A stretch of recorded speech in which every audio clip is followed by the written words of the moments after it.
welcome back to another Motovlog Monday. I'm actually here in Sheridan, Wyoming. Those are the Bighorn Mountains right behind me. But in this video, I am attending the Devilstone Run motorcycle rally here in Wyoming. But I wanted to give you guys a little insight on the BMW R12 that I'll be riding in this video. Ooh, horses or cows. Those are cows, Jess. Those are cows. Welcome back to the Bighorns. I haven't been in this part of the country since 2022. And I am so excited, you guys. If you don't know, I rode out here by myself in 2022 on my 2018 Harley-Davidson Road Glide Appa and rode this mountain range for the first time. And I just remember the vivid feeling of, holy crap, this is beautiful. Like, you know, I'm from the Midwest. We don't have stuff like this here. So we're officially in the foothills. I have my friend Jessie in front of me. I'm actually out here with Visit Wyoming. So we're out here filming some tourism content for the Devilstone Run in Visit Wyoming. And BMW was gracious enough to put us on some loaner motorcycles. So that's why I'm out here on this beautiful, brand new 2024 R12. I did spend all day yesterday riding the R9T, and I just, as of right now, if I were to purchase either of these motorcycles, which I've honestly thought about it because I really do like a naked upright, the R12 is feeling phenomenal. It definitely feels a bit more cruiser-esque instead of the R9T, which is a bit more sport bikey. But really not that much of a difference, honestly. Handling these sweepers like a dream.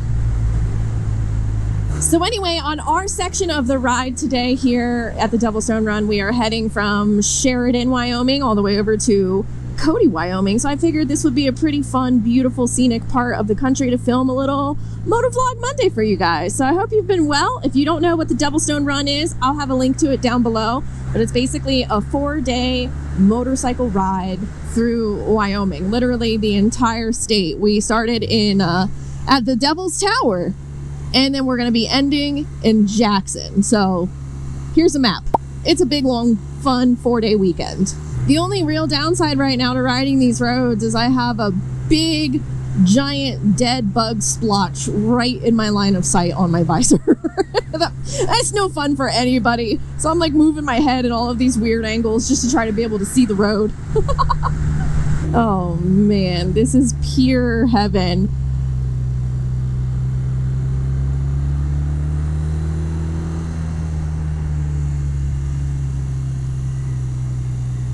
Up and up we go. One of my favorite things about being out west too is seeing stuff like that. I love seeing all of like the overland rigs, the van lifers, the campers, like people out here really just wanting to get lost in the wilderness and have a good time. It's phenomenal. Bighorn National Forest. Officially in the Bighorns. Okay, I gotta open my visor because I can't see anything. I gotta clean that bug off ASAP. I think so far my favorite thing about being in Wyoming is just how cliche it is. And I don't mean that in any kind of derogatory or negative way. I really love that when you're out here, it really does feel like you just stepped back in time. Like you are out in the Wild West. You are out here with the cowboys and the cattle and the bison, and everything just makes it feel like you're in this amazing part of the country, and it really is immersive. You know, coming from Ohio, I think the only reason you know you're in Ohio is because half of the state is corn and the other half is grass and trees. So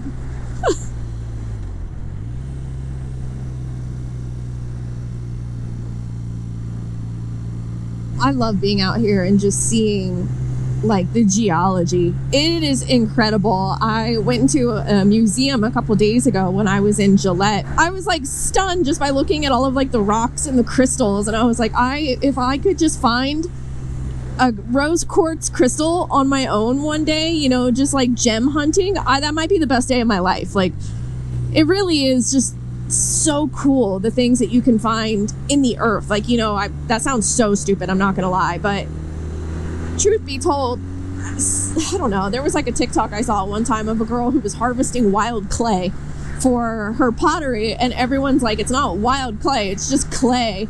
But I'm like, dude, if you don't have to buy the things that you want to use to like create or decorate and just get it from the earth, yeah, that's kind of rare. Not a lot of places allow you to just go out and harvest the earth anymore. It's sickening.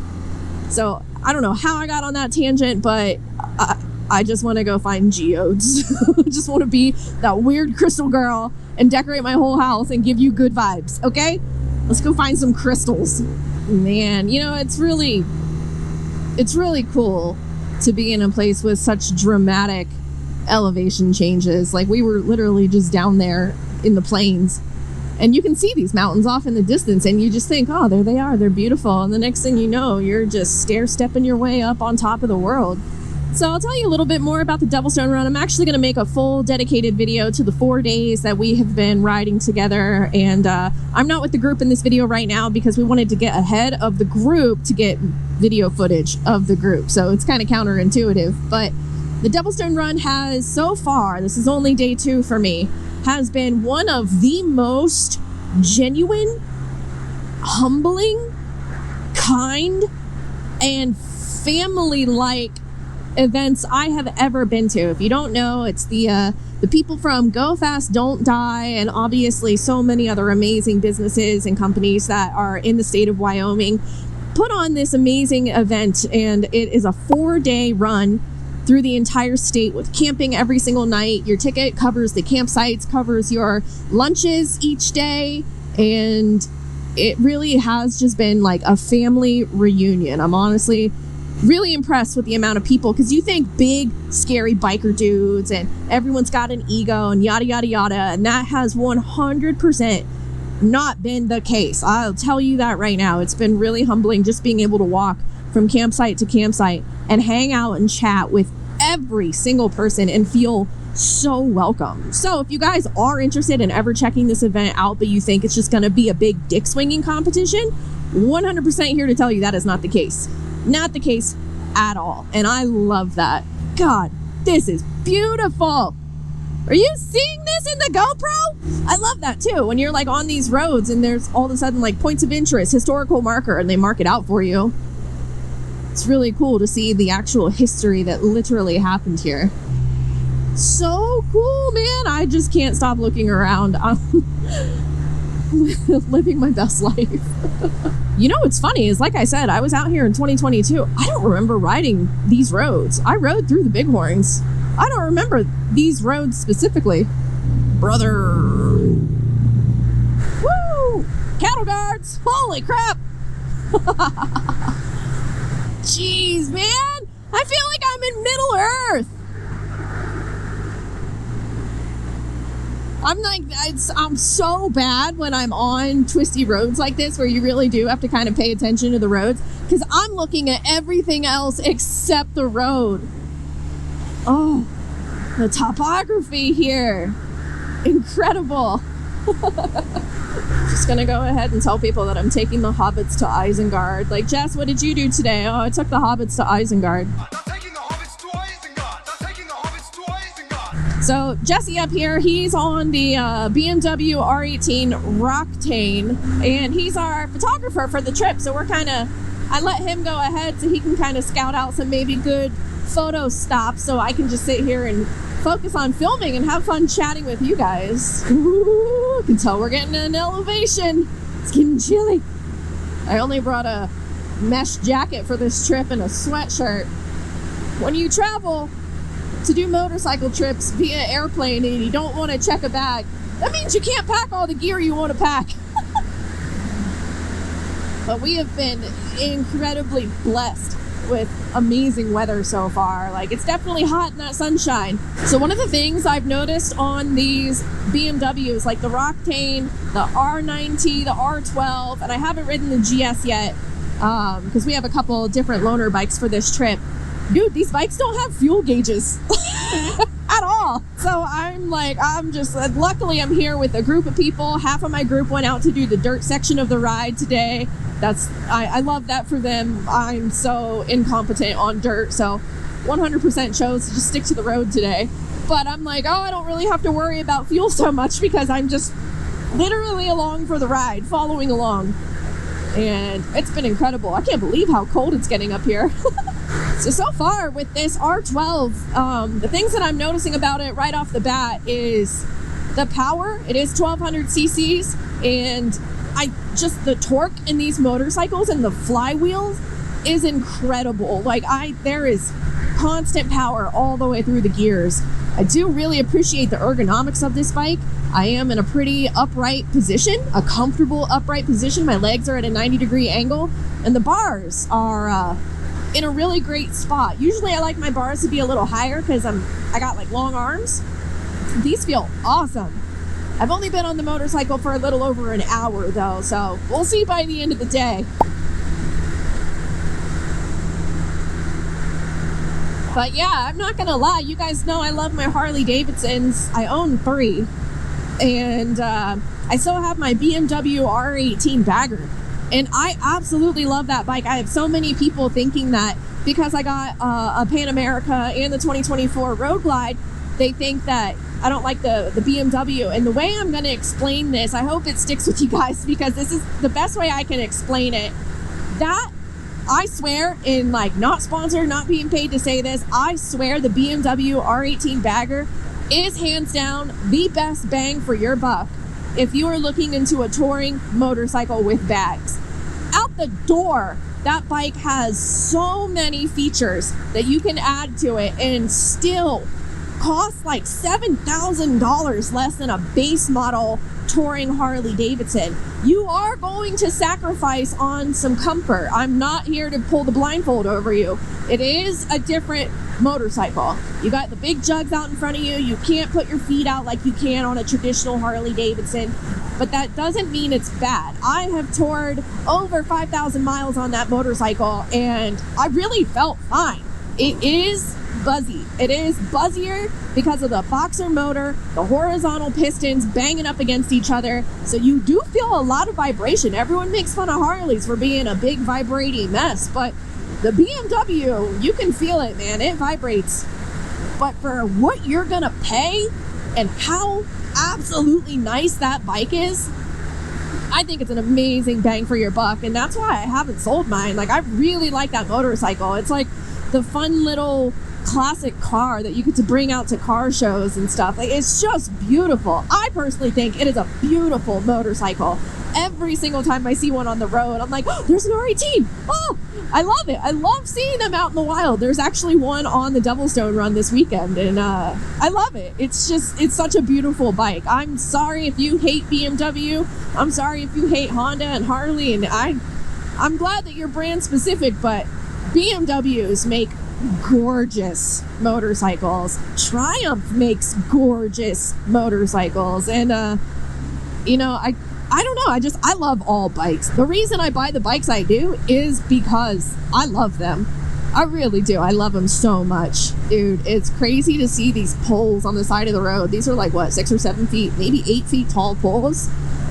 It's insane to think of snow being that high. So ironically, I told you I was out here with the Devilstone Run and Visit Wyoming. There's a couple, like I said, there's a group of us, and oh my god, I just realized there's a truck up here with a dog or multiple dogs in the back, and I want to get closer. Anyway, we're out here with a group of people, and one of the very first things I asked when I got the email for the invite to come attend this event was, do I have to bring my camping gear? Because the idea of packing all of my camping gear and my riding gear on an airplane was a little daunting, but very fortunately, I'm very excited. We are staying in hotels, and I was like, cool, you know what? That is A-okay with me. I love to go camping, but I also really love to have a hot shower and a warm bed at night, so I'm not complaining. I'm allowed to be bougie, okay? And after everyone camping in the freezing cold last night, I think a lot of people are probably a little envious that they didn't go get a hotel as well. But the ticket covers your campsites, and I totally get it. But I've been seeing some of the coolest, like, historic hotels and stuff on this trip. Like, last night we stayed in the historic Sheridan Inn. I will have that in like my full-length video with information in that full-length video, but it was so cool because we were sitting at the bar at night, and the bar allegedly was gifted to, I don't remember his name. Why can I not remember his name? Cody? Buffalo? Hello? Why can't I remember his name? I feel big dumb right now because I'm actually blanking and I want to make sure I say the right guy's name. I'm not familiar with the history of the West, okay? I'm from the Midwest. We don't really have cowboys up in the Ohio plains. But anyway, this guy was gifted this beautiful bar from Queen Victoria back in like the 1800s. And allegedly, again, I don't know the full story, but it was just so cool because, you know, I was just in London and like I've been watching The Crown on Netflix ever since I got back from London. So I love seeing like the history of, you know, the British royals and America, and it's just really cool. So that was a really impressive fun fact at the hotel we were staying in last night, and I would have never known that if I was out camping. Look at the babies. Hi. Oh. So cute. Good boys. So yeah, and tonight we're heading into Cody, and I've stayed at Cody, and if I have time, I want to go ride Chief Joseph Highway again. 100% got to go do that ride. By far one of the best rides in the country that I have ever done. So if you haven't done so, please consider subscribing to the channel. I'm getting so close to 200,000 subscribers, and hopefully you watch the full Devilstone Run video either before this one or after this one, probably after this one. So thank you guys so much for watching, and until my next one, you be good, ride motorcycles, and I'll see you later.